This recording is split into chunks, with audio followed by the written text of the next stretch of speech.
Right, happy Halloween, boys. Yeah. Happy Halloween. Happy Halloween. Happy Halloween. Oh, that was good. Thanks. That was good, that. I was not practicing it on the way here. Spooky times ahead. Yeah, man. How's it going, John? Not seen you for a bit. Not bad, mate. Usual. Good. Jack? I'm alright, man. Yeah? Just polished a beer. Oh. Ben's brought me a box of Punk IPA, which I'm eternally grateful for. You're welcome. Grateful, sorry. You're welcome. Proper nice, mate. But yeah, I'm good. I'm really good. Excellent. How are you, Ben? Yeah, I'm pretty good. We all feeling spooky? Oh, I'm dead. It's the spooky. A lot of effort. We all feeling spooky? Yeah. And thanks for joining us. Well, ever since I've seen that doorbell, yeah, I'm feeling spooky. That's the point, isn't it? Oh, yeah. Do you want to do the doorbell? Oh, my God. Right.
I'm scared, boys. Jesus Christ. Halloween's off to a great start, isn't it? Jesus. I tried to later. Me and Brian are summoning a demon. We tried last night, but it didn't work. You got Nothing happened. got a Ouija board. Ouija. Yeah. People let me know. I'm not about we that got shit. one. Yeah. We got one. Get the We made Ouija it. board out. Seriously? Yeah, we made Nah, it. man, don't mess with Yeah, spirits. no, we tried to summon one last night. You don't know what might be in the spirit in an apartment block in Eccles, you know what I'm saying, mate? Actually, yeah. Whose blood did you use for the little... He collected goat's blood. Goat's blood, of course. Yeah, no, fair enough. Goats in Eccles, you know. Nah, he travelled for it. He travelled for the It goat's was blood. actually an Australian goat back when Ryan visited Australia. He's kept it in a... An Australian goat. Yeah. So you summoned an Australian goat, Yeah. but nothing happened. No, we didn't Well, summon, that's we didn't that's a summon a bad goat. job, that, mate. We didn't summon a Right. goat, we summoned a demon. Well, You summoned the wrong demon. Is Dom a demon? Who knows? So what's the plan for today's podcast, boys? What are we going to talk about? Well, Halloween, innit? Got an agenda? What's Halloween thing? Scary Well, we're thing? going to watch a film at some point, but we're not going to do that yet. Do you know how easy it is to scare Jack? Well, this is it. He's been panicking all day ever since we mentioned the fact that we were going to watch a film. And Halloween. that's amazing. Where does it come from? Where does Halloween come from? Where does Halloween come from? Where's it come Good from? question, John. Have you got an answer? Well, yeah. Hang on a Oh, minute. someone's here. Oh. We can hear voices. Oh shit! Happy Halloween! I'm fine. Happy Halloween, Ryan. Nice to see you. Halloween's here. Happy Halloween, Owen. And all that. Do a scary laugh, Jack. Yeah, go on. Halloween origins. Where do you think it came from? If you had to make up a It's not the Americans made it up for money. I'm saying. like every holiday ever. Yeah. In fairness, it's always struck me as a massively Americanized thing. My mum's always said that. Yeah. Like every Yeah, mine Halloween. has. Is that a mum's Bloody thing? American thing, isn't Yeah. it? So I think that's where I've got it from, really. I hate Halloween. It's Yeah. a bloody American She'll thing. still buy sweets and shit, Oh, though, our won't mums she? are get on. Anyway. All Hallows Eve was what that originally, and the Americans had done the whole like trick or treat thing. Trick or treat! So this Celt belief of Halloween, where's that come? What's tell us more about that. That's the original one. What he just said about it being It's all about the witching hour and stuff. Hallows Eve. Who's Krampus? Is that Where Christmas? the, That's got all to do with anything, Jack. Sorry. Shut down. No, that's Christmas thing. Well, Krampus looks a bit like the devil, Yeah, it is. so I was linking He it to- steals the kids instead of leaving them presents. It's lad. like a monster. Good It's lad. Like a parallel That Santa. sounds pretty Halloween. Decent. Apart from it's Exactly. on Christmas. It's, It's just the, like it's the Christmas. nightmare before Christmas. It's Halloween, Jack. Stay on point. Come on. Come on, lad. Back on It's not topic. Christmas yet. Although, who I find it stupid when people think it's like silly when they start putting like festive things in shops, like Halloween stuff that was in shops like a month ago. And people are always like, oh, well, they've got it in the shops now, haven't they? It's like, yes, they have. Yeah, that would be the reasonable thing to do when running a business. Right. Is selling things early for a festive holiday. But I mean, all the shops down there have had Christmas things in for about 3 weeks now, and it's pissing me off, man. Fine. It's like I want several advent calendars to eat before it's actually Christmas. So. Yeah, but like 2 months early is a bit pushing, Used isn't to it? work in Why? How is it pushing it? 2 months early. card shop When Christmas is the end of December. in Cornwall.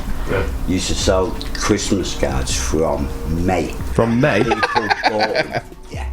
May's taking the piss. We were selling them cheap, yeah. Tourists came down. So okay, and they bought them. Wow. From May. Yeah. Did these tourists not realise that they sell Christmas cards everywhere? Yeah, mate. John got lucky that day, mate. Group of tourists came in, bought a few cards. Whew. Smashed it. The After Hours Podcast. Isn't it funny how people's parents think that the kids are going to get free drugs at the doors of strangers' houses? Like, it's a common thing people say now, oh, who'd give kids drugs? Listen, yeah, no one ever does that. Why would you give pills to a kid? It's only Halloween as well. What the or razor blades in your Snickers bars. Like, come on, mate. No one's going to these lengths. Imagine the guy thinking, oh, they're coming. There's your razor blade. What are you talking about? Make sure you don't look at it and eat it straight away. In fact, do it now. If it starts to hurt, just continue. Yeah. Stupid. I still get when they do that in like proper suburban areas, That's like suburban where it just America. will not happen. Like, I need to check your candy because of course they're American. I need to check your candy. And just like, no, that's not gonna happen That in kind a of shit. suburban area. That kind of shit happens, but it happens to like dogs. Mainly. Yeah. Dogs go trick or treating and get No, razor no, blades no. I'm and saying Snickers. it's quite common that people go to the park, like people who hate dogs or whatever, go to the park and like put razor blades inside Oh, true. pieces Shit, of dog food and stuff like that. I've never heard of it on Halloween. Like that's some crazy shit. Not that I'm saying that like doing it to dogs is cool. Like dogs are the greatest. Before Big Dog kicks my ass, I'm but not saying dogs aren't good. I love dogs. Bitches in the corner like I know, yeah. It's growling at me. I don't like him with that weird dog head on. It's weird, man. Yeah, Jack, move your head away from that curtain. It's gonna set on fire. I get it. I'm seeing it. My head's on fire. Hey. Go on, favourite horror film. Owen, Wreck, that Spanish zombie film.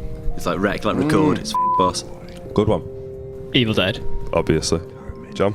I'm trying to think of his name. It's a weird. Come back to you. No, most probably not.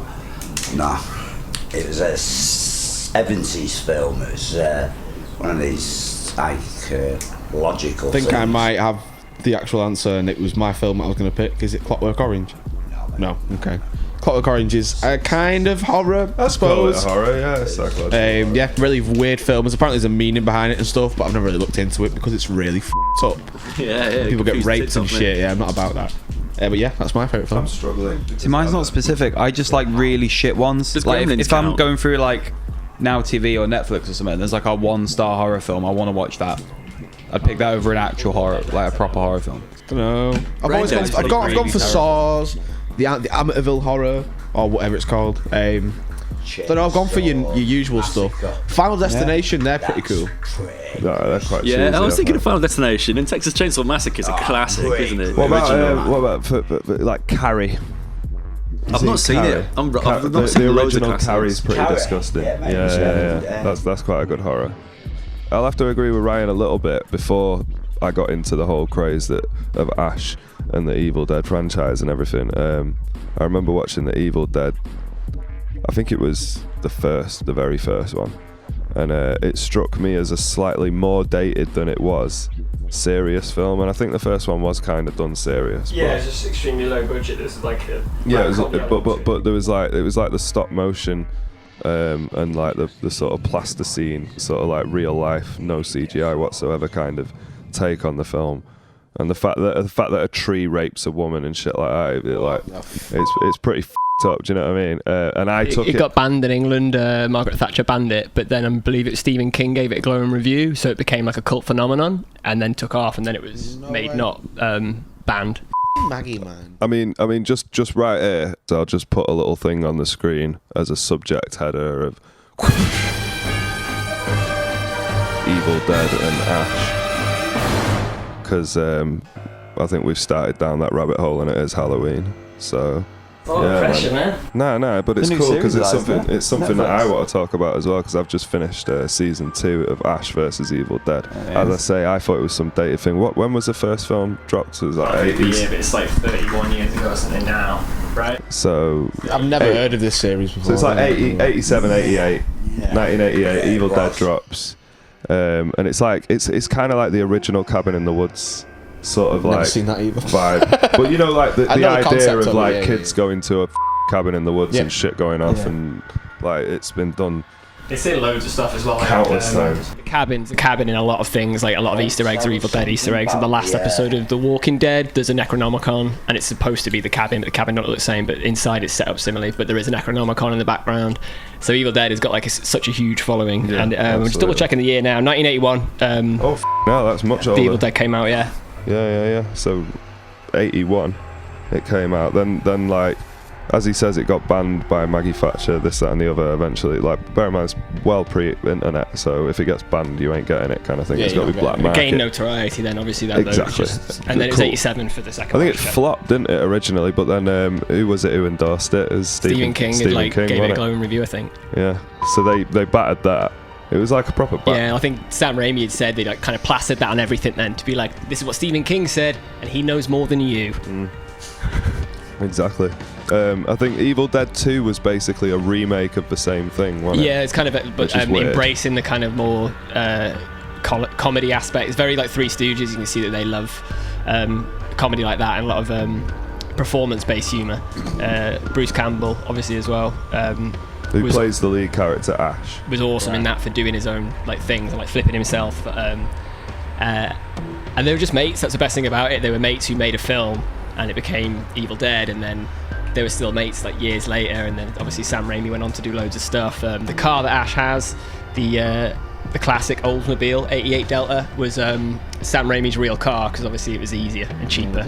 And that car Oh, yeah, then. it's budget shit back then, wasn't it? Yeah. That car then has now gone on. He has 4 of the same ones. It was in the first Spider-Man film. It was Uncle Ben's car. Same car from Evil Dead. It was Sam Raimi's real car.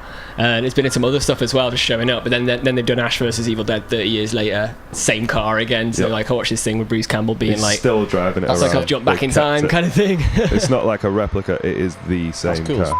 We've got Which like is- 4 other replicas, but he has got the Yeah. the Which number is just one, like the impressive, original, isn't it? yeah, his thing. I think that's really cool. I think they just sound like it could have easily been us. Like, oh, we got this idea, we're going to make something. They did very well. I don't think this is going to get to the But heights. this of Evil character Dead. Ash, like, he sort of ends up having to quite early on. Well, I say early on in the franchise, in the first film, he has to chop his own hand because it gets possessed. His hand gets possessed, so he chops his hand Nice, off. isn't it? He ends up sticking like a chainsaw to it. So he's got like a chainsaw arm. Do you know what I mean? And in his other hand, he carries like a sawn-off shotgun, which he calls his boomstick, which Ryan's quite fond of. And this guy's just sort of like the worst guy for the job, kind of thing. What's his And, objective? What's he doing? Well, it's like it's like evil spirits from hell and demons and shit are coming to Earth. He's basically got this book, which is what is it, the Necronomicon or something like that. And he accidentally read it when he went to this cabin and found it, and that released all hell and shit. And fundamentally, he's a proper knobhead as well. Like, but he's funny as. Like, oh, I gotta save the world. Let me just stop f***ing this girl. But I think the funny part of Ash versus Evil Dead is it's filmed, like, you know what I mean, it's quite recently done, so it's 30 years later, so the guy's an old dude now, put on a bit of weight and that, and he's playing the same role, and he does it so well. Yeah, and it's cool as. He said it was like the chance to kind of go back and fix Ash if you want. He said like initially the first chance he had was a bit more serious. It was the second film that he chopped his. Well, we hand forget off. about the third film, which was Army of Darkness. That was the most kind of ludicrous for just comedy. briefly explain to Jack and John Army of Darkness. I actually All right. know what you were talking Let's about. explain to Jack. All right, Jack and Ben need to know what Army of Darkness is. So at just the end briefly. of Evil Dead 2, he gets sucked into this portal. He goes through this portal along with his car and like various bits of stuff like that's just physically there. As you do. And they go back into like knights and castle time. Yeah. And he lands and he's time there travel. with his ripped shirt and his boomstick, and then this huge like claymation kind of like flying things all like. That's pretty good. And then it's coming for someone, obviously, boom, it blows up, its head blows up, and there's Ash with his boomstick, and it's like, oh, so in this one he gets thrown back in time, and they're a bit like, there's deadites there, that's what the things are that attack. That's the best nuance about the show, I think, is 30 years later, they having everything they have now, and all the advancements they've made in special makeup and effects and stuff like that, they haven't cheapened what the Deadites look like at all. They've kind of done them exactly as they've always been, with the kind of weird where their head moves and they make this kind of like weird noise. And they try not to use CGI as well, don't they? Don't, yeah. But they do for bits, but they also put there's a wind machine. It's just a fan, so the hair's moving. But without that, they wouldn't be Deadites for me. It'd be like, so they've just made it look practical effects when you can, man. Like, yeah, it looks way better. Like, what's the point of using CGI for certain things? Fair enough, man. Cinemassacre. Sorry to interrupt. No, go for it. There's a guy, James Rolfe, and he makes short films. He does Angry Video Game Nerd, very popular guy on YouTube, and he makes horror shorts. It's a very sick guy, man. Look to check him out. It's sick, and he always uses physical effects. He's got like an obsession with like 70s, 80s horror, and they're always physical effects, like people's heads blowing up and blood and shit, and it's really fucking cool. So yeah, I like that type of stuff. So I need to check that show out. Yeah, what's it called? Evil Dead. So I watch it from the first film. Evil Dead 2, Army of Darkness, and then you've got if you're hungry for more, you've got the modern day Ash versus. But there's Evil another Dead. one as well. There's a remake of Evil Dead that was like produced, I believe, by, or maybe even directed by Bruce Campbell. Yeah, it was like so it's more like a real horror film rather than like have an element of comedy to it or like slapstick. That one's actually not too bad. Yeah, Bruce Campbell makes an appearance apparently at the end, but I've never watched it. I'm a bit one of those people being like, it's not good. Actually, yes, he does. You're right. Yeah. Don't want to see that though. I'm alright. What's that? Sorry, John. Someone getting their head blown off as a practical effect. It's not an effect, it's just a real thing. That's just a murder. Lots of people getting their heads blown off just with the amount of cameras there are. It must have been caught live. Hundreds of times. Then it wouldn't look as grandiose as it does in horror films as well. It'd be like Band of Brothers. You'd just see someone die and be like, "Whoa, that was a bit real. Where was the explosions and blood and gizzards?" It doesn't. As a kid, like when I was like 15 or something, we were all into like pirate DVDs and that. There was these ones going around called Faces of Death. And we for some reason we were weirdly in, like we'd always have them and pass them around and stuff, and it was just compilations of like real life death caught on camera, and for some reason as kids we just watched that shit. So I saw so much of that, it kind of like just completely desensitized you to one of the first websites I was showing my mates, like one of my mates who'd got the internet first. They discovered rotten.com, so that was my like welcome to the internet, like some horrible photos that I think I was probably only, I don't know, 11 or 12. You know, I should not have seen that. I seen one called the Pain Olympics, and it was just like a video compilation of like lads chopping the knobs off with axes, chopping fingers off voluntarily. Wow. I'd do a finger. I wouldn't do a finger, but like if they were the options what you just said, then it'd be like, why would you do that? Finger? Exactly. Yeah. Who needs horror films when you got real life? Exactly. Talking about horror films or people getting shot and shit. Is it Brandon Lee in The Crow? Yeah, you got shot with a blank. Fucking hell, man. Like, what the happened there? 1980s, was it? Yeah. I'm not too sure. I'm terrible with years. Isn't it? It was, mate. Like, they had a real... Why would you have real rounds on set with a gun prop which doesn't have the... Oh, man, it was up. Yeah, the whole thing... I thought it was a blank. It's all meant to be cursed, isn't it? Because didn't loads of other bad stuff go on. Yeah, for those who don't know, Brandon Lee is Bruce Lee's son. He was in the film The Crow, and on set halfway through the film, there was a scene in which he gets shot, and he got shot with a real bullet instead of a fake round. Oh, shit. Up, man. Bruce Lee's son, mate. Halfway through a very good film. Have you seen it? Yeah. It's alright, isn't it? Sick. 94 was The Crow. 1994. Oh no, 98 released in England on 94. Story similar to that. Have you know, it's not quite horror, but you know Dexter. So they had someone tied to a chair, and the guy's like, he picks up a knife and he's sort of playing around with it before he goes to kill the guy. But apparently in that, he didn't actually pick up the prop knife, he picked up a real one. But the guy's tied to a chair with a thing like taped to his mouth so he couldn't say. So the guy's like, and the guy's like thinking, he's really good at acting this, and it's a real knife. And they just, and then eventually someone was like, oh wait, cut. That's not the prop knife. And the guy's like, and the guy's in the chair like, Can you just get a costume in? Need to change my trousers? Keep it, it's real. Very good acting, that. There's a line to method acting though. The After Hours Podcast. What's everyone's favourite Simpsons Treehouse of Horror? Oh, I remember which one was my favourite. The Guillermo del Toro entrance one. Good question. Oh my god. Got a clue. What were the aliens? Like the specifically the whole Is alien it Kang and episode? Kodos, I think. Something like that. That was cool, man. Yeah, the one where it turns out that Maggie's actually like half alien. Yes, Yeah. and she's up on Jerry Springer. Was it Jerry Springer? Something like that. Yeah, Maggie's climbing the walls and shit. yeah. Well, technically. She's got teeth. So we're like Bart has a secret brother that they never talk about, Hugo, and he just like lives in the attic or the basement or something. And they're like, Marge, did you feed it? And she's like, oh. And then he has like a secret brother. They do so many good like parodies, don't they, as well? Because there was like the Del Toro intro they did recently where he just drops in references just in the kind of Simpsons classic intro bit, but from pretty much every horror thing you can think of, like Hitchcock Like Kronos stuff. as well, from the Guillermo del Toro entrance. They had everything from like Kronos to the Devil's Backbone and stuff, and little bits that even as a big fan could easily slip through the net and be like, oh. So like I don't particularly like Simpsons, but that intro is so awesome. cool. Yeah. The Simpsons is established, man. Like everything, Treehouse of Horror is like me. It was a staple for everyone growing up. Almost everyone in the UK. You know what I mean? Yeah, and the one Halloween this year special. from this season is episode 666 of The Simpsons. No way. Yeah, they advertised it as like the That new is Halloween episode special is episode 666. In brackets they put yes, we totally intended that from the start. That's some Mayan calendar shit, that, innit? I mean, it's blatantly a brag, and they're just trying to claim it. How It's crazy is funny that? Just to go away from the Halloween point for a sec, it might not in the Mayan calendar, yeah. These really believed, innit?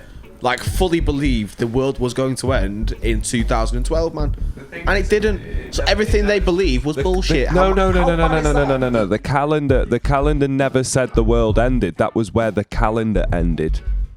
So that was just where they got up to. Oh, am I mate. wrong here? Am I very wrong? No, you're not wrong. It was So lazy, misinterpreted. really. It was misinterpreted. That's as far as they got up to. They were still whatever thousands and thousands of years ahead of Well, themselves. just go to 2012. We'll figure Just it got out later. 2012, People will yeah. say Monday, Or maybe they got- Tuesday, and maybe then There'll be a few of us Wednesday. left by then, you know. What would happen though if the ancient Mayan civilization had like continued up until recent years? They'd be like, so hang on, what day is it tomorrow? I don't know. There's nothing after this page on the calendar. wait, whose job is it to do this calendar? Steve, is this you? Steve, Your ancestors, Steve. You had one Say. What job. about all the reminders I tell myself, like shower or pick up food? I'm gonna starve. Alexa, set the date for. Oh, wait. The After Hours Podcast. What about scary comics? Have you got any favourite like horror comics? Like you're a Walking Dead fan, no? I am. There's I one am. in the That's table. got them zombies I all am a over it. big Walking Dead fan. Have you been keeping up with it? The TV series, not so much. I did like it. I like the TV show. It's going back to a high again. Is it? I might Maybe. come back to it. I don't know. We'll see. I'm intrigued to see what they do with the whole Rick Grimes film thing, if they're still doing that. That was just weird. I assume that he'd got bored of playing the role for 10 years or however long it's been. Yeah. I heard there was rumours of a film. Well, that's what I was saying, yeah. I heard there was rumours of 3 at one point, like a trilogy of films, and then he was going to go back to the series. I thought, now, is he ever going to do anything else? I thought they said But 10 series and this is season 10, so it might be the last one and then they got a film. Maybe. I don't know, when they went totally off script with the comic, I kind of lost faith in it a little bit. It gets dry from time to time, but it does have its good points. Yeah, Walking Dead's cool. What's your favourite horror comic? Oh, I should have been thinking of one then.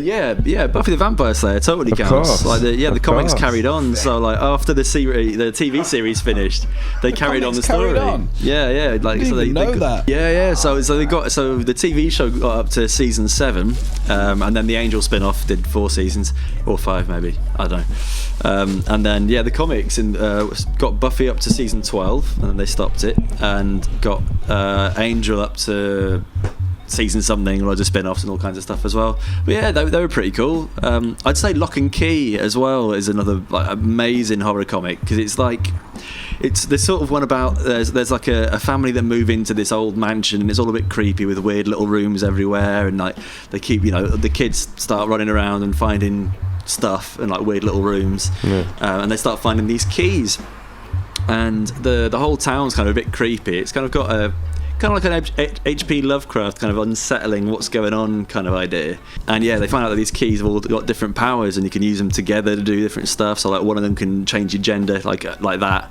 so you can like be disguised, and then another one turns you invisible. Another one opens up your literal head, so your skull opens up, and you can have a look into your own brain. So you're then standing over, looking into your own brain, which is it's absolutely mad. It's a bit like Doom Patrol in some bits, and they're just like really wacky bits, and you just have to kind of go, right, okay, so that's how it works. All right, cool. But it does get proper spooky at the end. Yeah, man. Do you get lots of killings? Ryan, what's your favourite horror comic? Is it Hellboy? It's one of my favourite comics, but I don't know if I was thinking more Halloween kind of vibe and sticking with the Evil Dead thing. Recently read the full run of Ash and Bubba Hotep, which is another Bruce Campbell film and character, whereas a comic crossover where there's two of him. So there's Ash and Bubba Hotep. And they're constantly talking, they're being like, "Oh, you're so handsome" and stuff. Like, it's just on the nose, but really good and awesome. And Bubba Hotep's definitely another good, awesome film. Where's that from? Bubba Hotep? No, Bubba Hotep. So I was actually just reminding myself, Ben, to get a better description of it. But the internet provided one is amazing. But essentially, he's an Elvis impersonator, and they're fighting a mummy.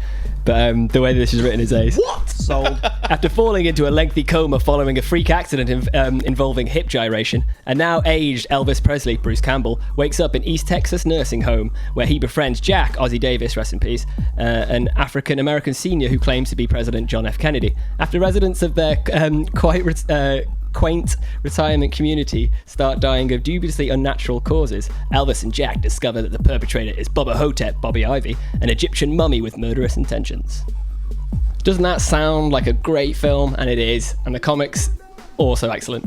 I watched like this interview with Bruce Campbell, and he's talking about when he got the role, he had like a day set up with an Elvis impersonator to try and get like in the mindset, I guess.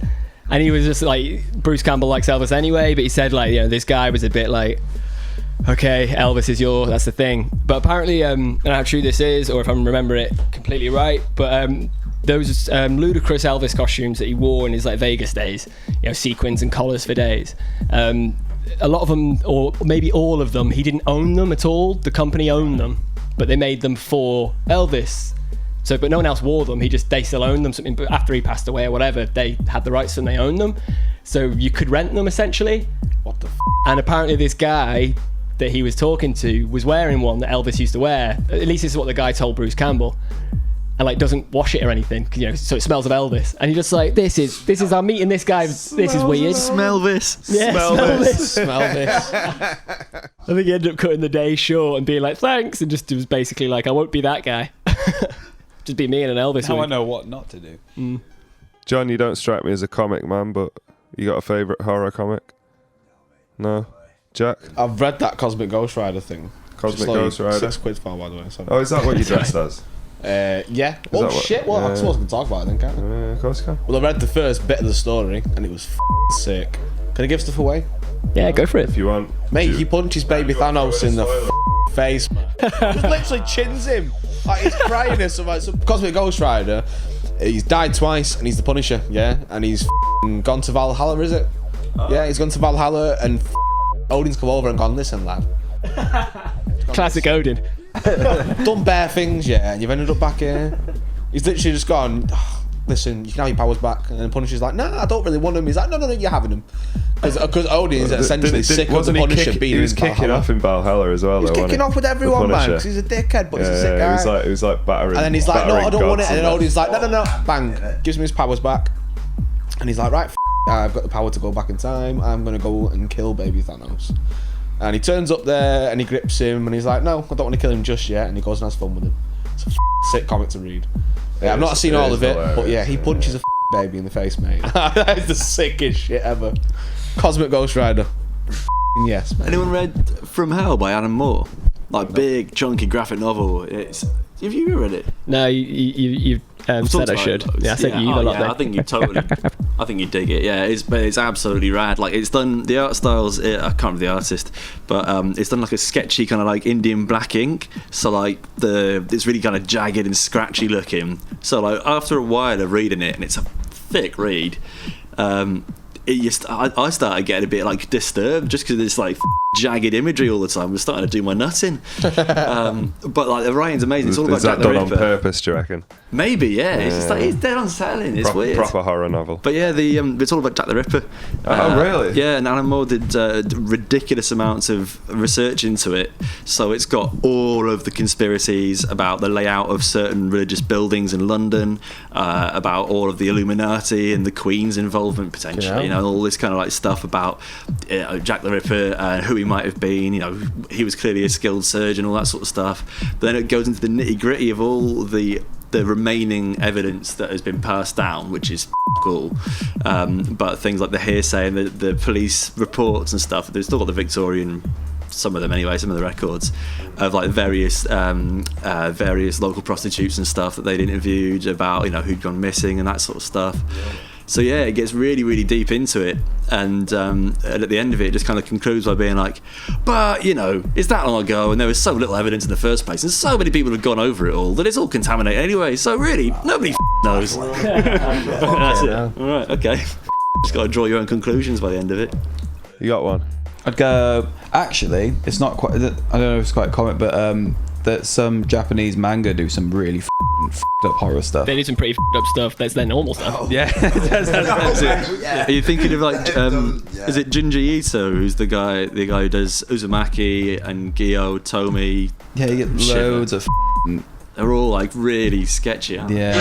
The After Hours Podcast. Film about if you watch a certain video, you go crazy. The Ring, yeah. The Ring, yeah. In 7 days. Boom, that's brilliant. Yeah. I love how that one gives you a gives you a ring. No, it's called The Ring, as in like it rings a phone. And they're like, I was like, no, it give you a ring afterwards. It's like 7 days. Oh, okay. I watched that and I was like, that's brilliant. And then they were like, what do you mean? No, it's because the ring's on the video. I'm like, no, it gives you a ring. It's The Ring. It rings you up. Have you read the book of it? No. Good. Good. No. But it's actually wrote in this weird sort of script. It's kind of type thing. Right. And it isn't done in normal book typing. Right, it's done proper. Like script? Yeah. How would you rate it out of 10? For that sort of psychological, sending people gaga. Yeah. 8, 9. Oh. That's a solid rating for The Ring. Yeah. Do you mean like not just sending people in the story, like sends the person that reads it crazy? No, like in but the story that that you're is crazy? what it's kind of trying to get on. Oh, right. Yeah. Okay. You watching a video that then sends you boundaries and you were reading about it and that type of shit. That's very cool. The After Hours Podcast. I was telling them before that we were attempting to summon a demon last night after Owen went to bed. Oh yeah, that was. Did you summon Bruce Forsyth? It was unsuccessful. Is he nice? Is he locked in your boiler cupboard or something? Nice to see you. It's like a little snake, wasn't it? You wouldn't really need to lock him. Legend has it if you licked Bruce Forsyth, you'd have a seizure. You know what I'm saying? What? He was a scary character. It would be terrifying if he was trying to get you in a horror house. You should have a liking to Miss Worlds, but Who doesn't? Exactly. Right. Exactly, mate. Yeah. Leave him alone. Leave Bruce alone. Married a couple. Is that right? But no, Bruce was reasonable. Yeah. May he rest in peace. Is he dead? Yeah. Oh hell, mate. I was thinking that this whole time. Well, I was like, is he? He's well. So I thought I'd throw it out there just something nice. He doesn't host Strictly anymore, but that doesn't necessarily mean he's dead. No, because he's dead. We should do a hologram concert. Will somebody hologram check? concert of Bruce Can Forsyth. somebody check? Because I swear he's not dead. Definitely dead. That's one Is it? then. I'd know, trust me. You'd know. It's Bruce Forsyth. Yeah, it was a couple of years ago. Yeah, 18th of August 2017. Oh, that's a shame. He must have been quite old though. I mean, I don't mean like that makes it alright. But Rest in peace, Bruce. Yeah. The After Hours Podcast. So going back to this whole pagan celebration of Halloween or whatever, what's the point of it? What's the actual point of it? Tales of the two worlds, the Styx, the river Styx, came more visible and you might see a relative walking around and say hiya. What, on a particular day or time of year? It's like the Day of the Dead, where you go around and you maybe meet them. Right. Okay. With a witching hour and stuff. And then that became celebrated, and I guess Well, it's like... if you're going to do that, the next logical thought is put a sheet on, cut some eye holes out, go and knock on doors and ask for free sweets. But it's like, it's more than that, isn't it, Halloween now? Like, it's more than that. It's like a celebration of the weird and the different and stuff like that. And it's like, it's a huge thing, and everyone's into it. And It's an excuse to get your batty out, isn't it? You are alright with that. I think as far as like the I was picturing an actual bat though. Like I thought you meant like, oh, your bat's out. Yeah, you know, like I've got my toy bat. I guess bring right time of year to put the bat. Bat. I don't know what this thing is. What are those things? The dangling flags. Awning. Flags. What? What's that stuff? The dangly flags. Bunting. bunting. Bat What do you bunting. call it then? I can't remember. Anglia flags. The the dangle man. No, the dangly flags. The dangle flags. The windy man. The long mover. So apparently, I'm going to paraphrase this because I don't like reading. It was originally, the day was marked because it was the end of the summer and the beginning of end of the summer and the harvest and the beginning of like a dark and cold winter, which in them times was associated with a lot of death. Okay. Yeah. Well, the Celts believed that on the night before New Year, the boundary between the worlds of the living and the dead became blurred, and so on the night of the 31st they celebrated. Well, that's not. Cause I'm guessing they didn't know when New Year was. That's when they believed that the ghosts and stuff returned to Earth, and maybe they had a different New Year. The After Hours Podcast. I forgot about last podcast. We forgot to review that wine that we started drinking. Go on then. Right, it must have been good then. Exactly, yeah. So should we do that? So we've reviewed something on the show. Is there anyone up for some wine? Maybe. A bit of wine. John's My got his actual cup. glass is empty. I have some other stuff we can review as well. I'll Pass have a about. swig. All right, cool. Well, I'll tell you what. It's a Halloween show, but for a sec, we'll jump into the review section. 1, 2, 1, 2, 3, 4. And what for you, bro? Right. Basically, shout out to my flatmate Dave. Because he was at work at a bar, and they basically left a box of just different ale cans and stuff, and he was allowed to have it.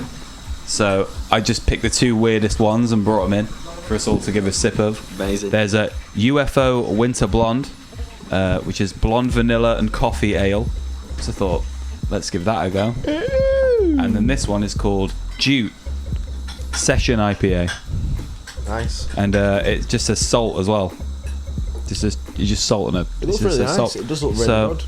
And I picked that one because it just, the colour looks really weird. It's like a beehive sort of pattern on it. And I just decided to bring these in case we didn't have anything to review. Can anyone tell me why a session IPA is called a session IPA? I imagine, I've not looked it up, but I imagine it's because it's maybe a lower percentage than most IPAs, and therefore you can drink more, which means you're on a session. Is that right? No, you've got to drink it on a session. No, it's not. On a session, But I actually want to know the meaning of it, innit? Like, is that right? Yeah, lower ABV ones are like session ones because you can hammer them and not fall over. With you. As quickly. Yeah. Because most IPAs are like, 5 ABV or something daft like that. And 1 or 2 gets you like, I've had 2 punk IPA now. I'm flying, mate. You just smell one of you. I'm in a good state though. Am I right? If anyone missed the last show, we've got to be continued range of wines that me and Ben were given at trade show. Owen, red, pink, or white? Oh, whichever one there's most of. You can have a white. Oh, lovely. Cheers, man. Ryan? Is it red, man? Yeah, I like it. I already knew that. Yeah, keep it. How's the vibe? Topical. John Boy? Rosé. Oh, he's on the pitch. I actually like rosé. I do as well, so save me some. Jack, my lad, what breed of wine would you like to try? Breed? Oh. I think you had the rosé last time. So I'll have a bit of white, please. You can have some white? Please, yeah. We'll pass the white down to Jack. Oh, Ben, what you fancy, mate? I had the red last time. Yeah, I think I'm gonna go rosé because I think white wine shit. All right, so the rosé is getting absolutely hammered by all of us. I'm gonna go with a pink for now. Gotta air it out, guys. Get the density. Stimulate it. So it's kind of a cool thing. We spoke about it last time. We all went around the room and read the little cool stories that they come with on the back, so we won't have to repeat that. First up, to be continued, Zinfandel Rosé from California, as they all are, obviously. It's a rosé. Can you give it the best to be continued, as if it was the end of a TV show that you think it deserves? What's it saying to you? What does it sound like? All right, this is a to be continued. Oh, that's like refreshing, like an advert. Like I want that on a beach somewhere. I can see myself chilling. You know what I mean? I was trying to get it summery. Refreshing. You know what I mean? Yeah, like, I'm with you. Positive. Yeah. You took me there. It was difficult to bring out in such few words. I'm on a beach. I got my black umbrella out. I'm there. I'm feeling it. Nah, I'm pretty happy with the rosé. Ben, you're on the rosé. What do you think? It's like melted gummy bears in a Sweet load of ice. Yeah. Do you like it? Yeah, it's sweet. That's what I meant. I'd give it a to be continued. Oh, okay. I'll have another taste. I'm gonna not give it- crazy I'm about gonna it. Something I go for often, a solid 7 on the rosé, the Zinfandel. 6. So 6.5 on who's? You know what? 7. Oh no, Yeah. right. Okay, so 7. Yeah, it's not bad. Seven's all round on the Zinfandel. We'll get more scores on that later when people switch up. Wait, John's on rosé as well, aren't you? Oh, you tried the rosé. I actually What number tried it, mate. Yeah. What did you think of the rosé? I actually. It's sweet, isn't it? And we like sweet drinks. It was. Out of 10? 6, 7, like you. Are you happy with a 7? Yeah. We'll call that an easy 7 for the Zinfandel. Owen, what are you drinking? White stuff. The white stuff. It's all white. Oh, it's all white. Hey. Like snow. Give us a rundown. What do you think? It's probably to be continued. Oh, that's kind of disappointing. Yeah, it's kind of like I'll drink the rest of it, and it's by no, I don't think it's bad. I'm by no means a white wine expert, so I'm gonna plonk it at something around a 5 because it's perfectly drinkable. But I don't think I'll be rushing out to get a bottle myself. Cool. Yeah, you, Jack? mate. I'm on the white here. Yeah. And I quite like it. It's really nice. You know when you have a cheese, like a mature cheddar, and it does that thing in the back of your jar? You said this about the whiskey. But It's the exact tingles. thing. It's really good. I like it. I think you've just got a problem at the back of your jar, lad. You don't think when you drink. You don't think when you. But nah, I really like that type of flavour. It's got a nice mouthfeel. It's not too bitter either. Most white wine tries to back your mouth out when you sip it if it's really good. This one doesn't, but it doesn't mean it's not good. But I like it, if that makes sense. Out of 10? 7. Easy to drink. It's nice. Nice. So you got 5 Nice and a 7. mouthfeel as well. John, you're on the white as well. Supple. John's doing the proper connoisseur thing. He's judging them all for us. He's judging them all. We're all being picky. Find it slightly watery. Watery? Yeah. The white? Yeah. Okay. I hate that liquid shit, mate. Out of 10? 4, 5. 4.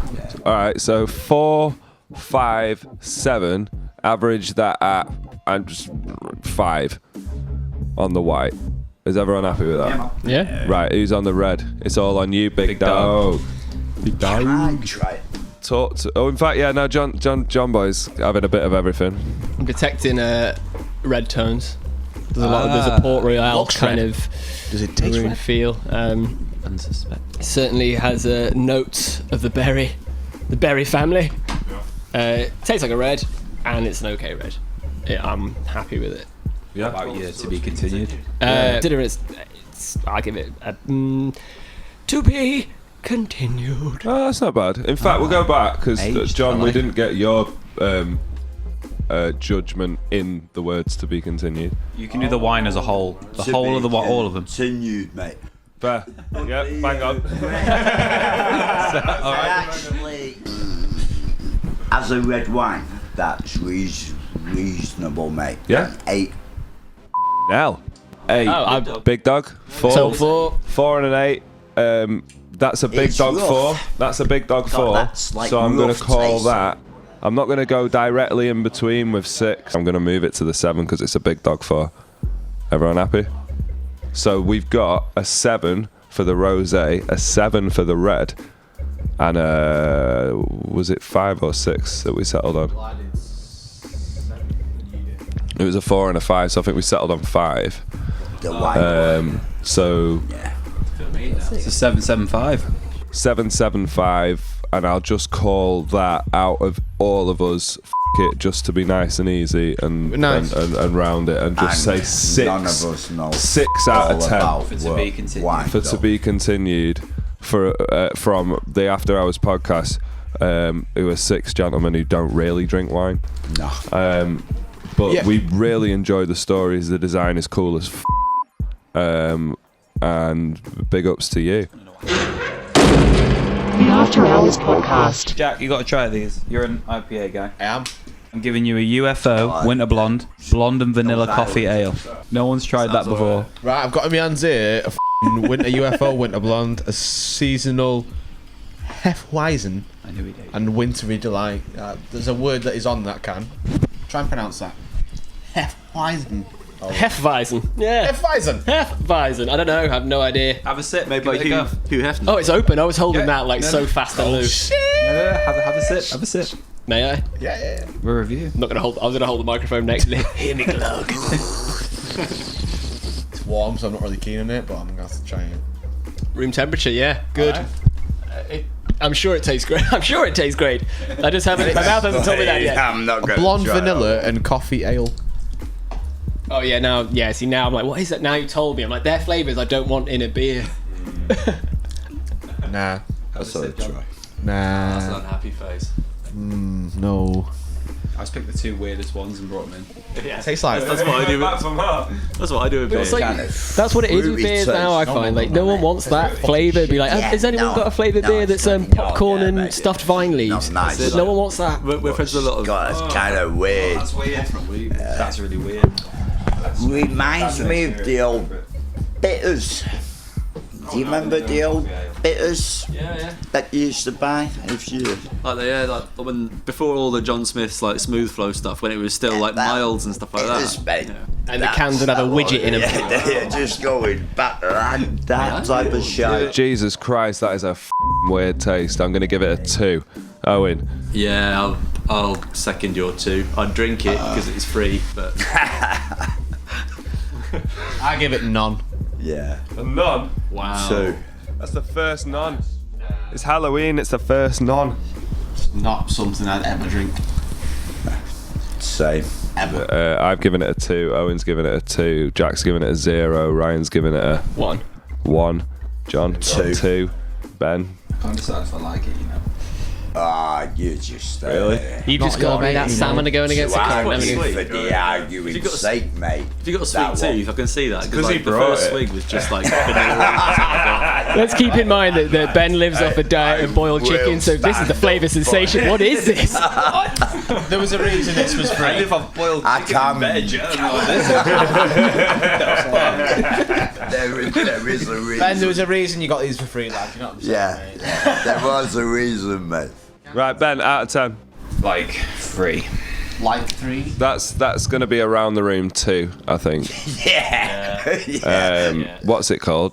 UFO Winter Blonde. Really, UFO Winter Blonde. Just stop. It's too long a name for a shit beer as well. Yeah, just stop. They should call it about a 2. This is Jute Session IPA. Who wants to go first with this bad boy? I will You, have man. Twist that one, mate. around that way then. Yeah, mate. Did you make that? Was that you? Something fall off. What was it? I I think think it's you back dropped of the sofa. Oh, right. Oh, Oh, man. shit. Ghost, man. What did you Ghost, summon last night? That keyboard popped in. monster. It just Right there. like it. Don't remind me of that, bro. Popped in, Yo, it's just nah, waiting nah, around now. seriously, like I just got really hot and that just dropped off and like, don't start saying that Well, shit. I'm just saying. It It is. didn't You've work, always did done it? really- Nah, we Ghost- didn't really. It's the ghost of Brucey. We should I turn the don't lights start. off and have candles in the middle as well for our ghost stories. Bro, I got What's wigged up out a with little the- bit. Should we do it? What kind of candles do you need? I got a Halloween setting Oh, on. Why haven't we look got at that on? Oh my god! Bro, did you see Dom, no that one then? else. No one else seen it except me and you, mate. Bro, did you see that then? Yeah, me and you. What? Boys, Want a to creepy try thing this? actually just genuinely happened, you know. Want to try? Yo. So the little multimedia tools. So, sun's coming. But then as soon as I keyboard, they told just fall Dom and he over. noticed it, it stopped when everyone else looked.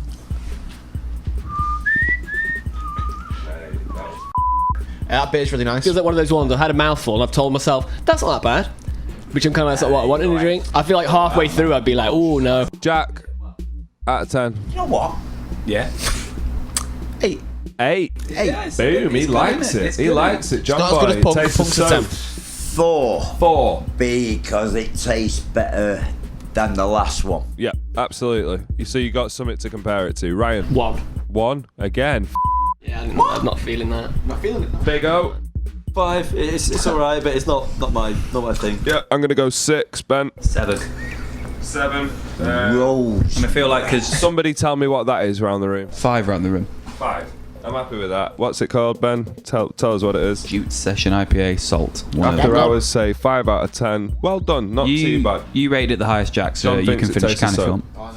The After Hours Podcast. Aye, settle down there, me hearties. Yeah. This be a tale of the terror of the seas and the Halloween haunted hat. Are you sitting comfortably? Aye! Or pour another grog as I recount the tale of how me and some of the finest lads that ever did sail the 7 seas set upon an island called the Island of Guff. As we set our piratey boots on the sands. It was nice and warm here.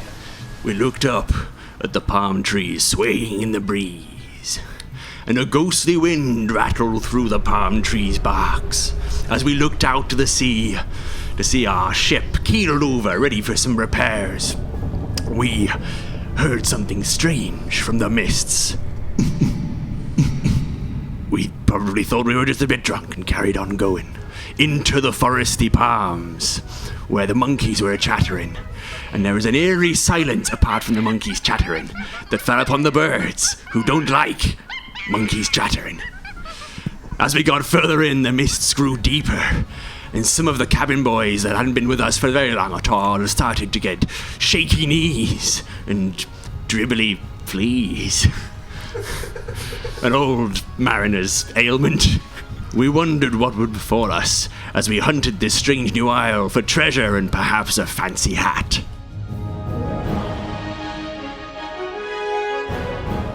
The captain and his crew continued on their mission. As they searched through the mist, ducking, looking, ever watching for evil in front of them. For they knew as pirates, anything could be possible. Demons from the depths, tentacles with nothing but pain and destruction at the end of their oily tips. These pirates feared no one, feared no thing. They continued through the mist. For this, dear listeners, is the story how every single one of Captain Duncan's crew perished. You say everyone perished, but there was one who crawled away, and he carried the story of what happened to those poor creatures. They were strips of their flesh, but they didn't die. And then... My name's Peter. Little cabin boy. Captain Duncan's ship. I boarded from London, even though I'm not from there. Captain Duncan was a good man. Straight man. Hard man.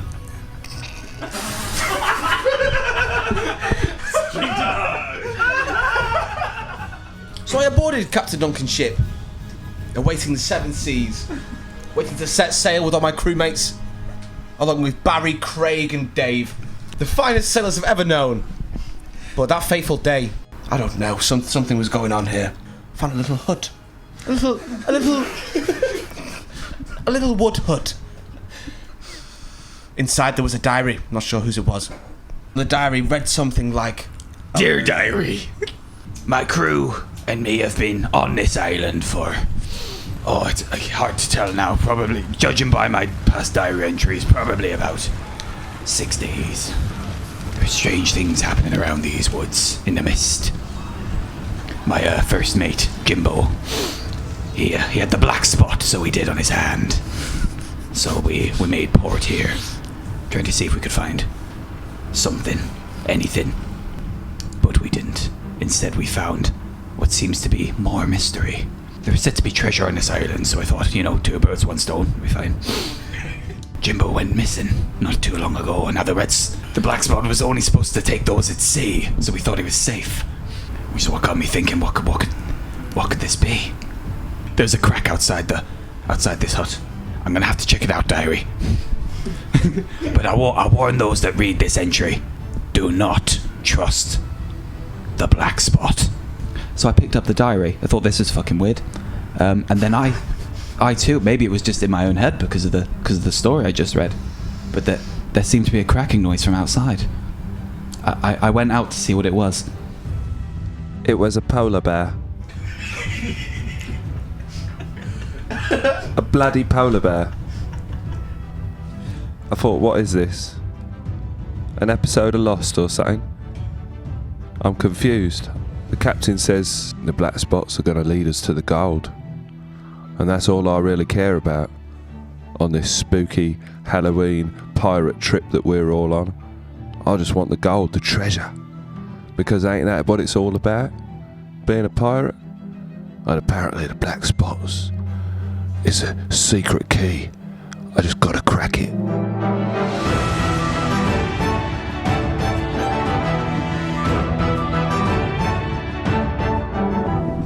We left our scurvy crew and the young cabin boy, Peter, on their adventures where they seemed to find a diary. Let's tune in and see what happened next.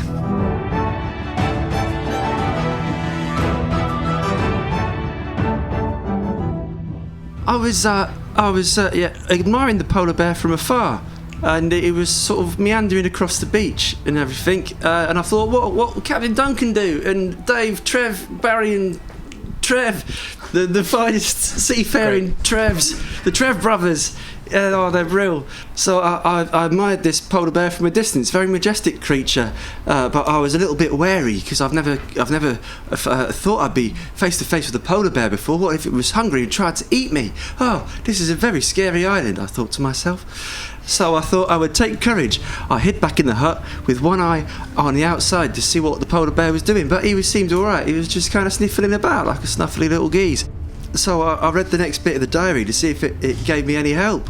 And it said, Aye, the crack outside seemed to be some kind of massive fuck-off polar bear. He had blood dripping from his teeth and pus streaming from his eyes. But we sang him this jaunty pirate song, so it chilled him right out. He's gone on his way now, and he's just snuffling about. Wait, what was that? I'm sorry, diary. I'll have to leave you again too soon. I'm hearing noises everywhere. There's something out. Hey, no. What's that? It's coming inside. Oh, dearie me! Oh dear. Quite a troublesome end for our pirate heroes. Could it have been the kraken or the tentacles we spoke of earlier? We'll have to find out later. Let's go back to Peter and his boys. Still in the hut, looking at the diary. He reads to see if he can find any more information after the abrupt ending from his pen pal. There is no more words.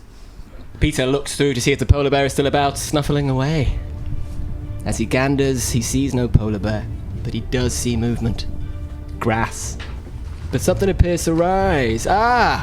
His crew friends, they're back, maybe to help him off the island. They found the hut too, the wood hut, the wood, if you will. He sees his crew members approaching. There's Dave, Alan, Craig, what a guy. Sees them approaching and then realizes, whoa, wait a minute, where's their flesh? No flesh. They approach fleshless. This is unusual. Wondering what he's looking at, he thinks, I'm stuck in a hut on a beach and there's fleshless people coming right at me. What should I do? Where do I go from this hut? I decide to tunnel down. It's only sand after all. Sand always collapses on itself, so you can't dig a tunnel in sand. So what the fuck do? You have to go out there, try and tear these people with no flesh apart. But do you really want to take on a polar bear? Really? Mate, but you are the only one who seems to have your brain about you. Gotta go out that door. There's one thing you should know about me, little old Peter over here, is I have multiple personality disorder. Just so you know, some of the voices may sound different that I say today. That polar bear that we saw, yeah, I'm gonna go eat it. Polar bear, ate it. Eating it alive. Turns out, little old Peter over here, turns out I was the creature all along. Yeah. Turns out I was. I would have got away with it too if it wasn't for this pesky diary. I eat people, I turn them back to life when I take their skin off. This is Demons Anonymous. And this has been my story. This is pretty late. So now, dear listeners, you've got the story of Peter. But what of the next crew that arrived? What would they find? I'll tell you now. Captain Timbuktu arrived at the island next. But they found a very different island. They arrived about midday. Sun was high. Too hot. They pulled in at the beach, all of them coming off. Ready to, loot, pillage, perhaps get this treasure and this hat that's been mentioned. There was a small boy in the middle of the beach, ready to greet them. What ye be doing here, boy? Oh, hello, I'm Peter. Welcome to my island. What are you here for? We've heard if there's treasure here, Peter. Get out of the way before I skin you. Funny choice of words. Do you want to know where the temple? Would you like to know where the temple is? Actually, I'll take you to my cabin. You'll love it there. Come on, come with me. Follow me. You'll never make it through the forest alive without me. Come on. Okay. Crew, stay with the ship. I'm gonna come with this boy. This is my cabin. You can stay here the night if you want. Why would I be staying here I wake up approximately 4 hours later. Peter is nowhere to be seen. So I escape. And I run for my life, but before too long, I run into a demon. A headless demon. Who approaches me and says,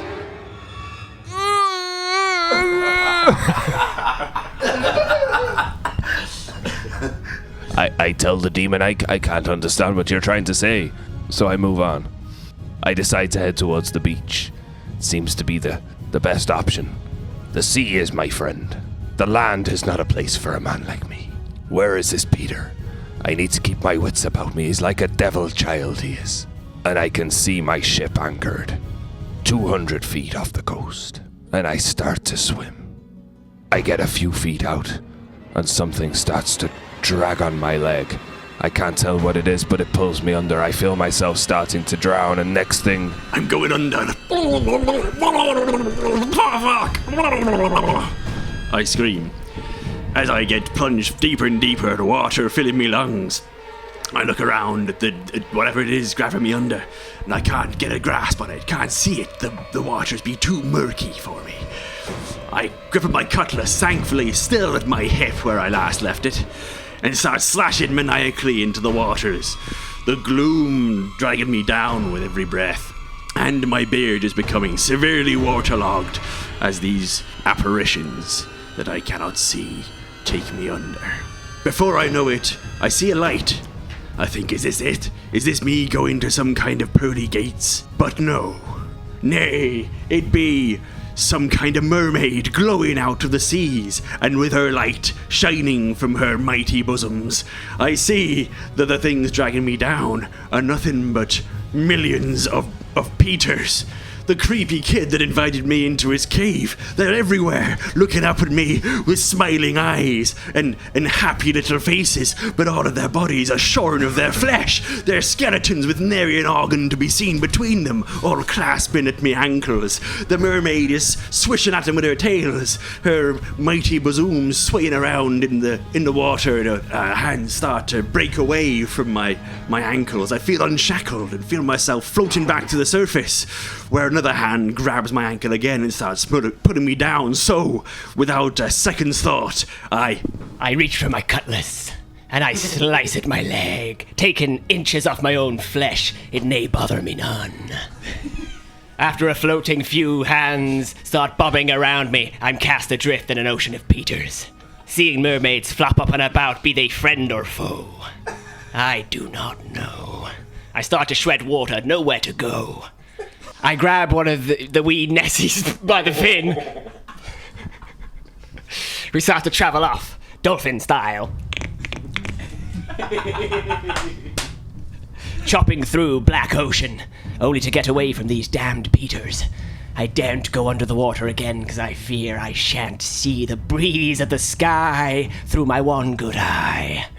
We head back to what seems like the beach, but all I see is blackness. Trapped in this ocean, grasping onto a mermaid, thrashing and thrashing. She goes under, I go with her. My coat caught, swirling under the water, through the legs and arms of different Peters. The demon's voice sounds somewhat aquatic and buried deep within my soul. I have one chance out of this, one more ace up my piratey sleeve. A really old wet bomb. How am I gonna light it? I have no idea, but I do have a musket, also wet. Somehow I managed to fire it, but what happens? Nothing. Fucking nothing. I run up the beach, take the flint out of the musket, find a still, light a fire, dry my powder, then I try again. Fire. Will it supposed to? Nah, does it? Fuck. Darn bloody Peters. Always fucking about in the murky sea. I'm fucking sick of it. Fucking Peters here, fucking Peters there. No more Peters, that's what I say. Aye, aye, lads. Aye. I turn around. I bury myself in a cask of rum. The only one I have left from the shipwreck. The bomb inevitably worked. Not sure how. Just bloody fucking lucky like that, aren't I? I think it's the genes that got passed on from me da. A fella named Jimmy. Some say he was from the future, I doubt it. But my da impregnated me ma and left me on the fucking island. Nothing to fucking do except spear fucking seals who came into the bay. And let me tell you now, there were no nice seals in that bay. There was an old folklore that seals used to drag wee kids into the sea. Unsuspecting children, an innocent child, dragged in by a seal. Now a seal, often called the temptress of the ocean.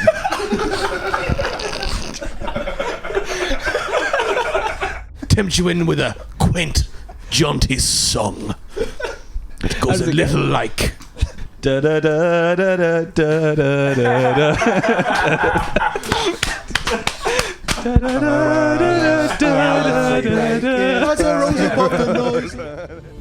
I went out to see that beautiful song. As I walked out, there it was, seal, singing away. Baby.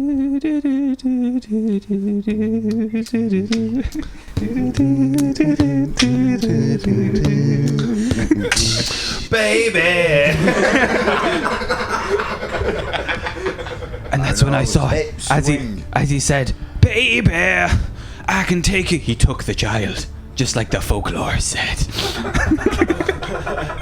And he just drifted. He drifted. I decided not to do anything about it. It kind of freaked me out, to be honest. I just saw him take the child away. I walked towards the seal. The seal said, "Don't look behind you. Come with me." I'm walking toward. The song's engulfed me. I'm walking towards it. Is this my fate? This is going to take me, and I'm completely fine with it. He looked back at me. I noticed, behind the clouds, a full moon. I thought to myself, game over. For one thing you don't know about me, me hearties, is I happen to be a were-pirate. When the moon comes out, so does my real self. And sure enough, as the moon revealed itself, so did my true colors, and I turned first my legs into paws, and then my arms into paws, and then finally my face into a snarling snout. I bit that motherfucker clean in the fucking face. And then a witch came down and said to me, "You shouldn't be doing that." I looked at her and howled at the moon, which was conveniently behind the witch, so... And she raised an eyebrow and said, No, really, you're being very uncouth. I mean, stop it. Alright, I'll stop biting faces for now, I suppose. Good. Now that you have become as much a man as a were-pirate, I will grant you a boon using my witchy powers. She whispered in my ear. She said, Look at your right paw. And I looked down at my right paw, huge, gnarled, clawed, and kind of furry. And I saw on my already dark paw a gigantic black spot emerged. I remembered tales of the black spot leading you to a fine treasure. So, as my wolfy stealth, I got down on all fours and ran as fast as I could through the mists of the forest into the heart of the island. The trees whipped past me, scratching my skin, but I didn't care. I was so keen to get the treasure, because I'm a pirate through and through. As I get to the temple, its shining Aztec gold structure almost blinding me in the fierce full moonlight. And then I see, as I get to the altar at the front, an army of fleshless billies, all smiling their creepy smile, running at me with scary, scary eyes. And I realize these guys were Peters before. I turn around, and there's an army of Peters on the other side. For some reason, there's two type demons with no skin now. Billies and Peters. They rush at each other, with me in the middle, and I'm just in front of the altar that might have all of the pirates' gold in it. I can use the black spot on my paw. I can feel it vibrating and that close. As the Billies charge, and the Peters charge the other way, with their familiar, creepy little mugs, and their split personality disorder. I hear another rumbling thunder. I look above, but it's not the weather. It's a clear night. I can see the full moon. It's a rumbling on the ground. And just when I think that the Billies and the Peters are upon me, about to tear my flesh off, I get poised, ready to do some kick-ass werewolfy shit. And then the rumbling crescendos, and over a cusp in the hill, over the back of the Aztec mountain, come an army of polar bears, thirsty for blood, who are there to avenge their fallen brethren. I make a triumphant howl. Arr. I look up thinking, bring it on, bitches, I'm a werewolf. And I see black clouds start to go over the moon, and I think, fuck.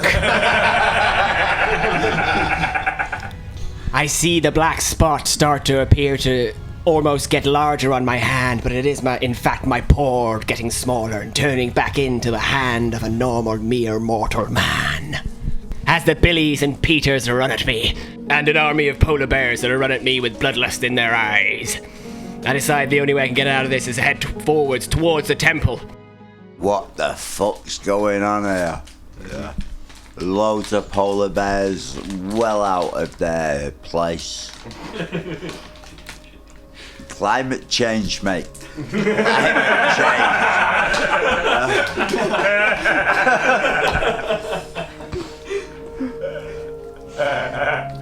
He thinks, what should he do now?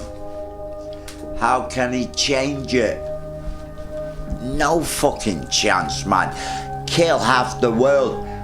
One serious Halloween story there. Nah.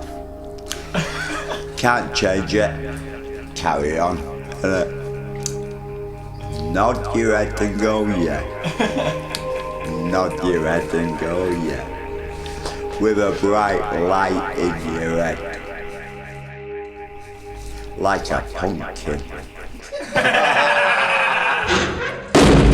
The After Hours Podcast. I think we should all explain our costumes and what we've come as tonight. Do you know what I mean? I think that would make sense. So Owen, you've chosen kind of your default look. In fairness, like yeah. I know. What makes it Halloween? Was it costume day today? Yeah.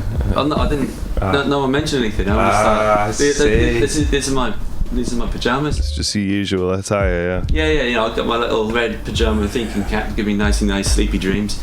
And I got my one eye patch because, you know, I like to still be aware, but it's like an eye mask. So, like, you know, it's like half eye mask. You know, I don't want to go whole hog, can't commit to it. And then, yeah, you know, I need my lovely little leather sleeping jerkin as well. Is it just me, or is like Owen the cutest character on there? Oh, he's adorable. Isn't Look at the size of his eyes. He's so big. He's just so beautiful. He's just on his boat on the intro, just like. Oh, it's sick. I love it, man. Stop it, be there. Sick. He's having the loveliest days. Oh, He's he's like, just like the most content little character. pirate. Yeah, cool. Yeah, you are. God for Alright. you, Owen. Brian, you seem to have swapped your head for your. Oh no, that's just nighttime, right? I see. It's like not quite werewolf. Yeah, it's just kind of like, oh, I'm a werewolf, but I actually just turned into like quite a small dog. John, are you feeling alright? You're looking a bit pale there, mate. I'm alright. You sure? Yeah, mate. You're blazing today. Got them bad. red Pretty eyes. cool side you've got. I have got a side up. Hey, try not to chop Ryan's head off. Anyway, you all want to talk about paleness. Look at you. Well, that's true. Yeah. Yeah, Dom's just really tired. Jack, what have you come as? I've come as Ghost Rider. Oh, have you? Because he's my new Dead favourite Halloween, person in books and films. Ben. I said a mishap in the bathroom. Cool. Ben's hair is also Got wrapped up. mummified. I'm a zombie, by the way, in case you couldn't tell. I thought you'd just been on a couple of AFDs. Yeah, but I know. It's hard to tell, innit? The After Hours Podcast. You know when you were little in that? Did you ever, like, watch a horror film that proper f***ed you up? Yeah, Aliens. Alien Resurrection, that one, when they get the weird skull alien that gets sucked out the window and it does that horrible, and it's got that weird little wiggly nose bit. Man, it's not funny. That bit is horrible. Yeah, it's like, what is this? I feel weird for it. So, the noise first is of all, bad. an alien and a human are together as Yeah, one. and it has a weird little body. in that film when you see all the horrific clones of her that went wrong, and she's all there like all f***ed up, which is like, and she like flamethrowers them. That bit is what rough. Yeah. But practical effects again. Mainly, Terrifying. it's probably partially CGI, but nothing like we know today. Imagine being Sigourney Weaver and seeing that. We've made this horrible f***ed up version of you with a xenomorph that's part fleshy. So that's the thing that did it f*** with you. Did you have nightmares about it and that? I watched it on video when I wasn't supposed to. Man. Yeah. It was did a video player, and I was on my own, and I was like, bang, whacked it in. John Boy, have you ever watched anything that actually f***ed you up, like when you were young, or, you know, like watched something on telly? Yeah, mate. Yeah. What was it? Watching a news real thing from a real whatever. This soldier, Vietnam, most probably, putting a gun to a kid's head and just blew his brains out. What, they showed that on the news? Yeah, mate. Yeah. When are we? How long ago are we talking? 1969, something like that. As The summer of '69. 5 or so. And that f***ed with you? It left an impression. Yeah. Brian, any horror film or television incident or anything that actually... First thing that came to my head then was Roald Dahl's Witches, where she takes her face off. Oh my god! Mate, I used to, for some reason, I used to think when I was a okay. kid, I used to sit in chairs in weird ways. Not like as a hobby, I'm going to sit in that in a weird way. Oh, that's a good one. I mean, I'd watch TV, where the TV was, I'd be like, stupid place to put a chair, so I'd have to crawl on it like some kind of spider monkey to watch it. And I always used to think that this witch was behind me for some reason, so I used to have this weird OCD habit of like checking behind me to see where it was, and I had to land on doing the left shoulder. It's a weird kid. Yeah, that witch face, I kept thinking, it was when she took it off and the nose grew, and it was so gross, and yeah, it gave me nightmares, that did, big time. For me, try not to laugh, genuinely the one thing that f***ed me up was Michael Jackson's Thriller video. Sick video. Genuinely. Same guy who did but only Werewolf at in the London. point, it was at the point when he turns around to his girl and his eyes switch first. And he goes, go away! When his eyes switch, for some reason, it f***ed with me as a kid. That's just like the bit in American Werewolf in London. The bit that scared me as a kid was the hospital bed bit where you think he's dreaming, you see the bit in the woods and he's in a hospital bed in the woods, but then he wakes up and he's all pale faced with yellow eyes and he says something, he might say something like that, but he's like, that bit used to terrify me, not the wolf stuff, that was cool as hell, but that bit I was exactly. like, oh! As soon as he turned and he did the zombie dance, and the rest of the video was brilliant, but that bit I couldn't get past it at first because I saw that and with me for like a year before I could get past it, and then I was like, oh no, it's pretty funny.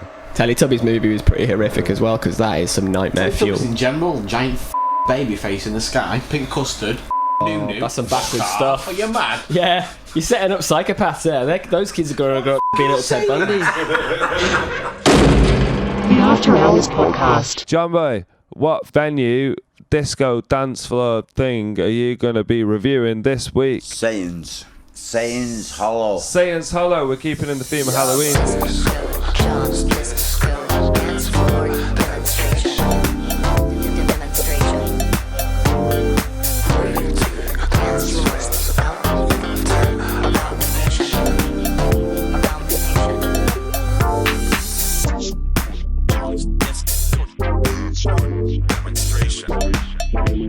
They have this sort of caged in bit.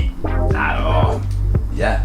That's not too bad until it gets wet. Then it comes like a skating rink. The rest of it is uneven and you can twist an ankle dead easy there. This sounds treacherous, to be honest. It's great until it gets wet. Right. Then it's like a skating rink. Right, I see. If you're even on for your feet. a master craftsman like yourself. Hell, mate, I haven't fallen there yet. Well, obviously. Of course he's not. Obviously.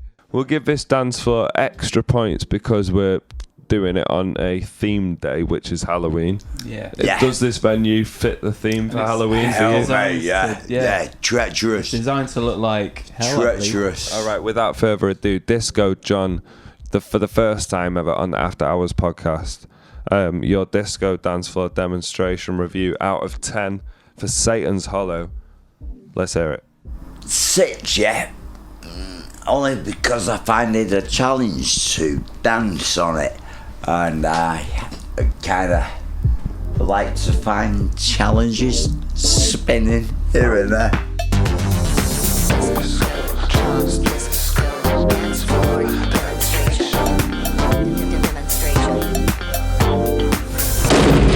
The After Hours Podcast. Safe, everyone, for listening. Happy Halloween. Safe, Jack. Happy Halloween, lad. Mad thing safe and that. Yeah, safe, John. Yeah, man. All the best. Safe, Ryan. Yeah. Yeah, man. Ben. All the best. I've been Dom. Peace out. Happy Halloween. Bye. What are you saying, John?